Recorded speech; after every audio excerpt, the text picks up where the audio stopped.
বনাই দিছিলে এনেকুৱা এগৰাকী ৰাণী আছিলে অহল্যা দেৱী।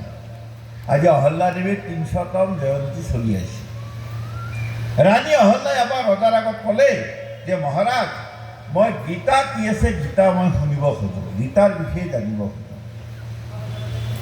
আৰু ৰজাই তেওঁৰ পণ্ডিতবিলাকক মাতি আনি ক'লে যে আমাৰ ৰাণীয়ে গীতা বুজিব খুজিছে, গীতা কি আছে তোমালোকে বুজাই দিয়া ৰাণী, বুজিব পাৰি। বোলে আধাৰ গীতা বোলে হয়। সম্পূৰ্ণ শ্লোকটো কি? ধৰ্মক্ষেত্ৰে কুৰুক্ষেত্ৰে সমাবেত যুযুৎসৱঃ। এইখিনি হ'ল আধা। আৰু ইয়াৰ আধা কি? ধৰ্মক্ষেত্ৰে কুৰুক্ষেত্ৰে।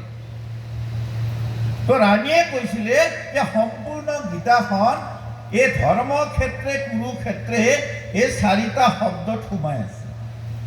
পণ্ডিতবিলাকে কেনেকৈ? ৰাণীয়ে কি কৈছিল শুনক। ৰাণীয়ে কৈছিল ধৰ্মক্ষেত্ৰে কুৰুক্ষেত্ৰে, এয়া হ'ল আচল গীতা, বাকী বাদ দিয়ক, বাকী পঢ়িবই নালাগে। বোলে কেনেকৈ? যে ধৰ্মক্ষেত্ৰে মানে ইয়াত ক্ষেত্ৰ এবাৰ আছে, কুৰুক্ষেত্ৰেতো ক্ষেত্ৰে শব্দ এবাৰ আছে, ক্ষেত্ৰে শব্দ দুবাৰ আছে। মানে মূল শব্দ আচলতে ৩টা, ক্ষেত্ৰে, ধৰ্ম আৰু কুৰু।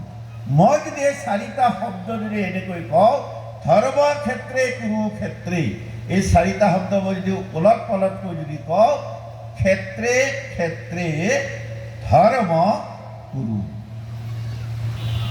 আচল গীতা কি? ক্ষেত্ৰে ক্ষেত্ৰে ধৰ্ম কুৰু, এয়াই হ'ল গীতা। ক্ষেত্ৰে ক্ষেত্ৰে ধৰ্ম কুৰু মানে কি? এই জীৱনৰ প্ৰতিটো ক্ষেত্ৰ, জীৱনৰ প্ৰতিটো মুহূৰ্ত ক্ষেত্ৰে ক্ষেত্ৰে ধৰ্ম কুৰু, তুমি ধৰ্ম কৰা। ছাত্ৰ অৱস্থাত ধৰ্ম কৰা, ব্যৱসায় কৰিছা ধৰ্ম কৰা, ৰাজনীতি কৰিছা ধৰ্ম কৰা, খেতি কৰিছা ধৰ্ম কৰা, যি কৰিছা তুমি ধৰ্ম বাদ নিদিবা। ক্ষেত্ৰে ক্ষেত্ৰে ধৰ্ম কুৰু। জীৱনৰ ২৪ ঘণ্টা প্ৰতি মুহূৰ্ত ধৰ্ম কৰা। ক্ষেত্ৰে ক্ষেত্ৰে ধৰ্ম কুৰু, এয়া হ'ল গীতা। তাহলে ধৰ্ম বাদ দি